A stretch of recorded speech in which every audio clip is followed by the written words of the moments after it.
Did you have an occasion to respond to that location on January 10th, 2015? Yes, ma'am. What time, if you recall, did you respond?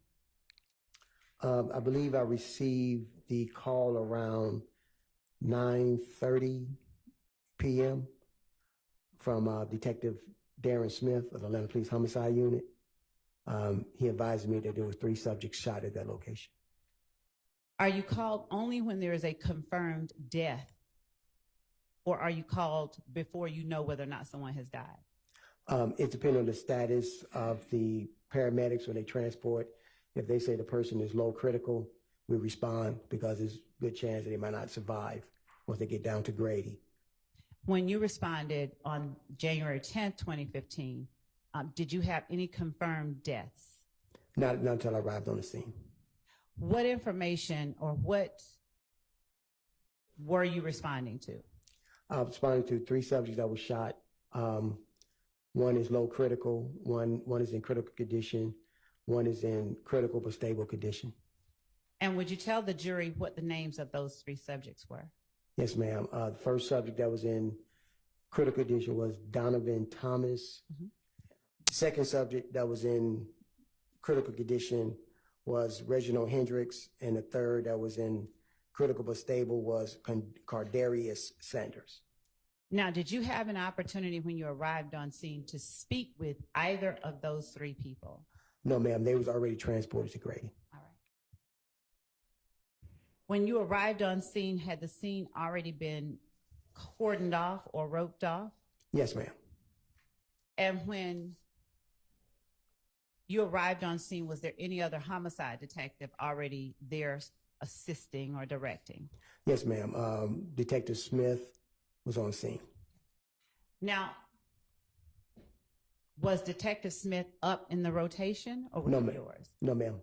So when a detective is not up in rotation, how is it that one homicide detective would be working a scene before you, if it's your homicide?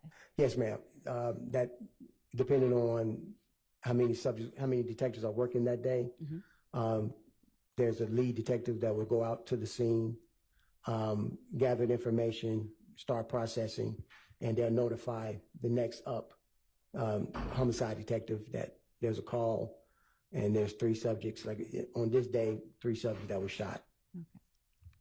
How familiar with you were with the area of 330 McDaniel Street before you got that call on January 10th, 2015? Very familiar. Had you ever interacted with persons in that area on a casual basis as opposed to during an investigation? Yes, ma'am, during an investigation. And when you say during an investigation, is it only during investigations that you interacted with persons in that area? Yes, ma'am. Just about. Yes, ma'am. Were there or was there an apartment complex in that area? Yes, ma'am. Do you remember the name of the apartment complex? No, not off the top of my head, no. Okay. I believe that one across the street, down the street, was Castleberry Apartments. Okay. Were you familiar with, or had you had any occasion to visit or be familiar with Castleberry Hills Apartments? Yes, ma'am. When you got on scene, did you make any efforts to locate surveillance footage? Yes, ma'am. Tell the jury what efforts you took to locate surveillance footage. Immediately that caught my attention was there was cameras fixed on the barber shop at 330 McDaniel Street. Also, I noticed that there were surveillance cameras down at the gas station at the intersection of McDaniel Street and Northside Drive. Was it daytime, nighttime, something in the middle when you arrived on scene? I did not ask that question. Well, we know, yeah, we know the time, so. Let me ask a better question. Was there daylight, moonlight, was there natural light for you to see on scene when you arrived there? No, the street was lit up with city lights. Okay. And how were you able to see the cameras that you were able to identify? They were just fixed on the building, so you can look up and see the cameras. At the time that you saw them, did you know whether or not they were working? No, I did not. Did you take steps to find out? Yes, I talked to the owners. All right. And when that happens, are you able to get the camera footage on scene immediately, or do you do something to get that footage? Yes, ma'am. I contact the cyber crimes unit, who goes out and retrieve all type of video surveillance for us. Detective Teague, are you familiar with Detective Teague? Yes, ma'am. And what does Detective Teague do for you during your investigation? Detective T went to those different locations and downloaded the video surveillance from those locations. I gave him the dates and the times. Okay. Did you, at the time, know whether there were, or did you learn if there were any surveillance cameras at the apartments across the street from 330 McDaniel Street? As I walked over there the next day, I saw that there was no cameras facing McDaniel Street.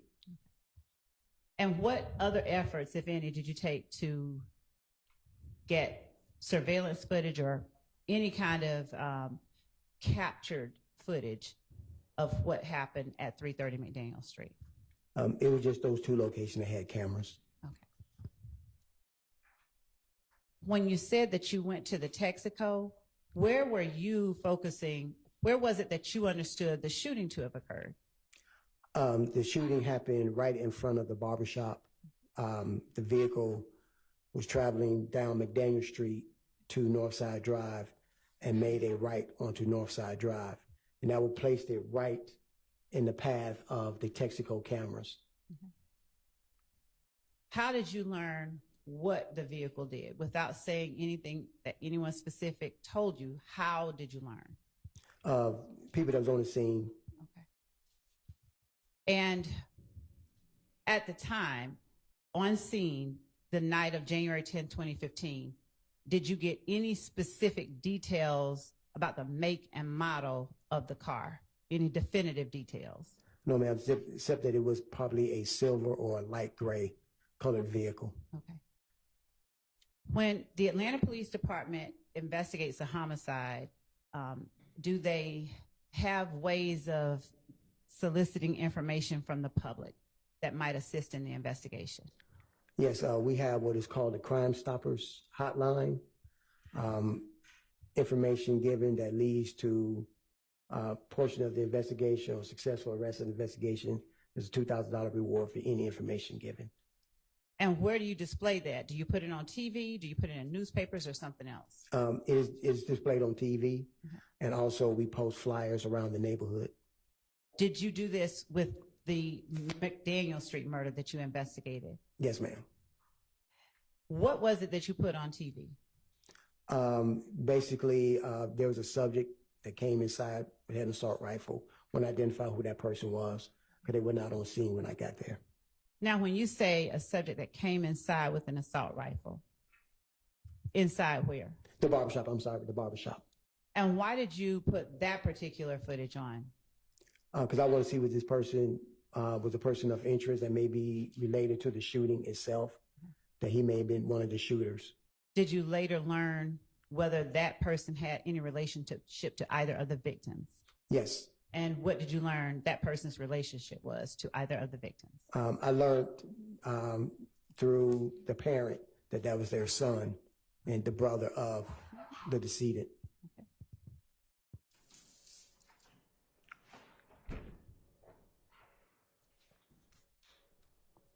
Other than the footage of the person going into the barbershop, did you have any other footage displayed on television to try and help in your investigation? I believe we just closed captioned the screen of the vehicle coming by. We didn't show the actual shooting itself, just the vehicle.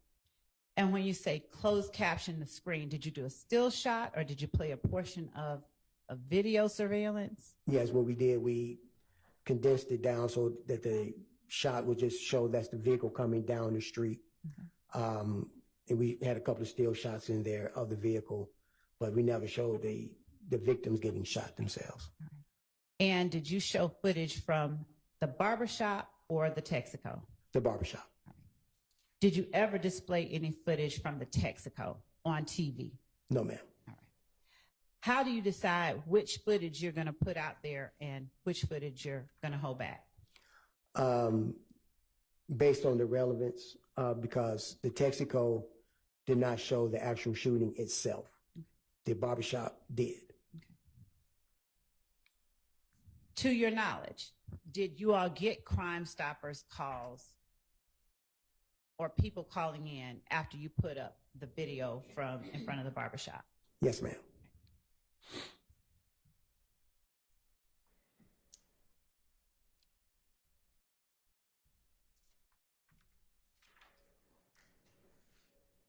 When you arrived on scene, were there people who were willing to talk with you and have their names listed as witnesses? There are people willing to talk, but they didn't want to list their names. And how did they make that known to you? Simply by giving me the information, and I said, "You want to come down and talk to me?" And they're like, "No, that's all. As far as I'm getting involved, this is who was involved." Are you able to force people to get involved more when you're conducting crime scene investigations? No, ma'am. Are you not able to take people down to the police station if they tell you that they have some information? We can ask for their consent. If they say no and we force them down, that's called kidnapping. Okay. All right. Did you have any persons that you were able to talk to, but you were able to also list out their names? Yes, ma'am. Okay. Do you remember who those people were?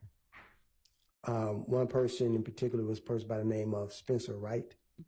Now, let me ask you this. Was at the time you went to 330 McDaniel Street on January 10th, 2015, did you see a Spencer Wright on scene? No, ma'am. Did you talk with a Spencer Wright on scene? No, ma'am.